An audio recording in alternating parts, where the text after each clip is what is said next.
The idea that institutional priorities play a role in the admission process at any institution it's frustrating to students and to their families, because institutional priorities are not anything that the applicant or your family would have any control over. You are who you are, and you have the academic credentials that you have, and you can be anything that you want to be, and you can get involved in as many organizations as you want. You can have wonderful letters of recommendation, but the bottom line is that the college universities to which you're applying will have their own agenda and their own institutional priorities, and very often you have absolutely no control over that. So, I mean, when I speak to prospective students, what I try to share with them is that there are certain elements of the process that they will have absolutely no control over. And as soon as they understand that, and as soon as they come to the realization that that is the case, the easier this process will be. So the certain things that I usually mention that you won't have any control over will be things like whether or not your mom or dad went to a particular college university, whether or not your mom or dad or anyone in your family has donated significantly over the course of the last century to that institution,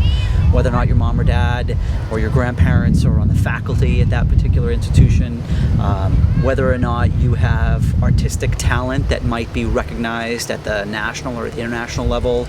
whether or not you might be an Olympian in training, whether or not you might have that kind of athletic talent that might be desirable to that college university. There are all sorts of things that will come into play in any admission process that might not be under your control, and I think that's a huge source of frustration for prospective students and their families.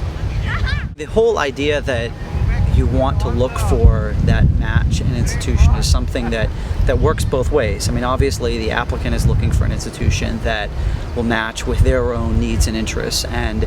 likewise the institution is looking for students that will match with their own needs and interests. And one of the ways that we on our end, on the admission side, look for match in an institution is looking at the way that a student responds to our questions. And at Stanford and at Columbia and at Boston University and at the other places that I've worked, we all have a question on our application: why Stanford, or why Columbia, or why BU? And that question in the application is so often, I don't want to say students drop the ball with regard to that question, but it's probably one of the greatest missed opportunities in the application. So many students sweat whether or not they should visit the college university, or whether or not they should go to meet the representative when the student,